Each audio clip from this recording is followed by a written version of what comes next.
ধন্যবাদ ধন্যবাদ জীবিত সমর্থ পরমেশ্বর প্রেমিক পিতা, আজকের দিনে আজকে সময়ের জন্য তোমায় ধন্যবাদ করি। পবিত্র আত্মা তুমি আমাকে সাহায্য করো এসো, তোমার পবিত্র রক্ত দিয়ে আমাদের ধুয়ে দাও সবাইকে পিতা। তুমি যে আমাদের জন্য মরেছো পিতা, 3 ঘন্টা ক্রুশের মধ্যে বিদ্যমান ছিলে পিতা পরমেশ্বর প্রভু শ্রী আমাদের পাপের জন্য। প্রভু যদি আজকে তুমি ক্রুশটাকে গ্রহণ না করতে পিতা পরমেশ্বর প্রভু, তাহলে আমরা স্বর্গরাজ্যে কোনো মতেই যেতে পারতাম না প্রভু। তুমি আজকে আমাদের এই জন্য পিতা এই ক্রুশ গ্রহণ করেছে পিতা, তুমি মৃত্যুবরণ করেছে প্রভু আমাদের এই পাপের কারণে, তার জন্য তোমায় ধন্যবাদ দিই। ধন্যবাদ প্রেমিক পিতা মঙ্গলময় পরমেশ্বর, তোমাদের অনন্তকাল স্থায়ী পিতা পরমেশ্বর প্রভু। আজকের দিনে আজকে সময়ের জন্য তোমায় ধন্যবাদ। এই দিনটা প্রভু তুমি আমাদের জন্য রেখেছো প্রভু, তোমার এই পবিত্র আত্মা দিয়ে আমাদের সবাইকে ভরেছে পিতা, তার জন্য তোমায় ধন্যবাদ প্রশংসা তোমার গৌরব করি প্রেমিক পিতা মঙ্গলময় পরমেশ্বর প্রভু। তুমি যে কলিসিয়াকে তোমার হাতে সমর্পণ করলাম প্রভু, তুমি আজ থেকে পুরো জীবন পিতা সারা জীবন এই কলিসিয়াকে তুমি নির্মাণ করো প্রভু, তুমি চালাও প্রভু। আমরা পারবো না পিতা নিজে দিয়ে কিছু প্রভু, তুমি আমাদের সাহায্য করো প্রেমিক পিতা মঙ্গলময় পরমেশ্বর প্রভু। তুমি শুরু থেকে এন্ড পর্যন্ত তুমি আমাদের সাহায্য করে নিয়ে চলো, তুমি বহন করে নিয়ে চলো প্রেমিক পিতা।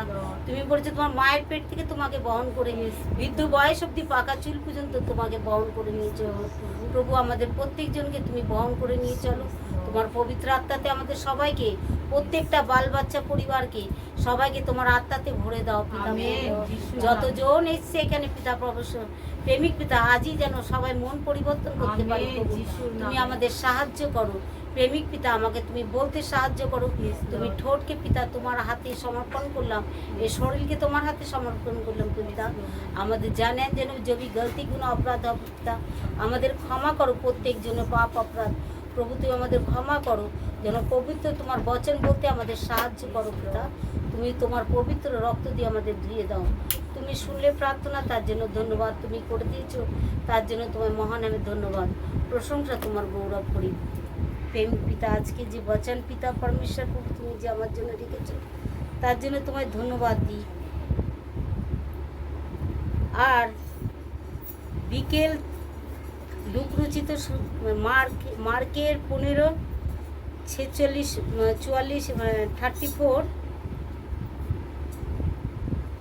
মার্কের 15:34।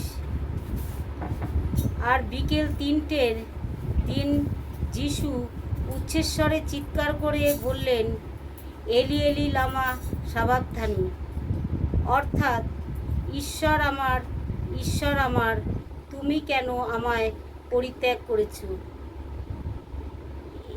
এর মানে হচ্ছে পরমেশ্বরের যে যিশু ক্রুশের মধ্যে যখন ছিল, তখন যিশুর যেই টাইমে মানে নিজের প্রাণটাকে দেবে, তখন মানুষ যে বলছে যে পিতা পরমেশ্বর যে তাকে ছেড়ে দিয়েছিল যে কিছুক্ষণের জন্য, যে তুমি মানে তার দুঃখ পরমেশ্বর সহ্য করতে পারছিল না। কিন্তু এটাও ঠিকই, কিন্তু আর একটা বিষয় হচ্ছে যে যে পরমেশ্বরের মানে ওনার যে গীত সংহিতা 22-এর মধ্যেও লেখা আছে যে ঈশ্বর আমার কেন তুমি আমায় পরিত্যাগ করেছো। 22-এর গীত সংহিতা 22-এর 1-এ লেখা আছে, 22-এর 1-1। তো পরমেশ্বরের মানে এইটাই মানে অনুশোচনা ওনার মধ্যে এটাই লেখা ছিল ভাবদানিতেই, যে শুরু থেকে এটাই মানে পরমেশ্বরের এটাই মানে ছিল যে এটাই যিশুর সাথে এই ঘটনাটা ঘটবে।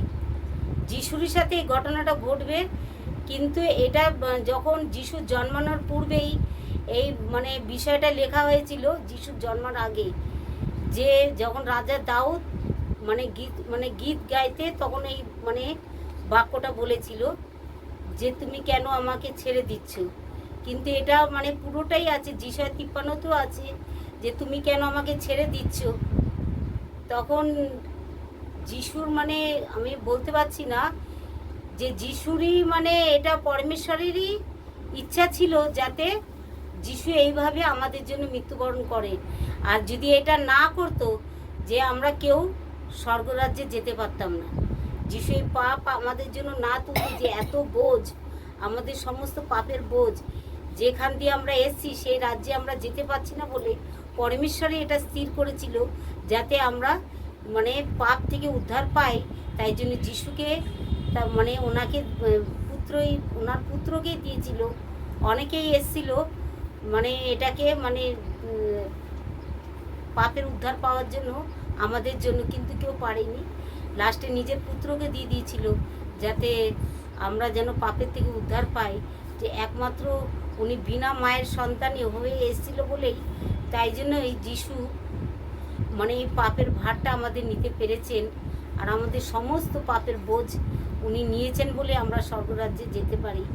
আর পরমেশ্বরের খুবই দুঃখ পেয়েছিল যে এইরকমভাবে আমার পুত্রকেই এই এত কষ্ট সহ্য করতে হয়েছে। তাই জন্য উনি দুঃখ সহ্য করতে না করে কিছুক্ষণের জন্য নিজের চোখটাকে সরিয়ে রেখেছিল। আবার যখন নিজের আত্মাটাকে সমর্পণ যখন করেছে, তখন আবার পরমেশ্বরই তার কাছে গেছে, পরমেশ্বরের কাছে সেই আত্মাটাকে নিজেকে সমর্পণ করলো। আর যিশুর যে এত দুঃখ দেখে, ওনারই একলতা পুত্র ছিল, যে এত দুঃখ দেখে ওনার সহ্য করতে পারেনি। পরমেশ্বর যে আমাদের জন্য যে এত দুঃখ তুলেছে, আর এটা ওনারই ইচ্ছা ছিল যে যাতে আমাদের জন্য পাপের ভার উনি তুলতে পারে। এটাই বিষয় পরমেশ্বরের কাছে, যে প্রভু যে আমাদের জন্য পাপের জন্য মৃত্যুবরণ করেছে, আজকে যে কেউ বিশ্বাস করবে সে কোনোদিন নাশ হবে না, অনন্ত জীবন পাবে। আমরা যে সবাই অনন্ত জীবন পেয়ে গেছি, বিশ্বাস করতে হবে যে আমরা সবাই অনন্ত জীবন পেয়ে গেছি।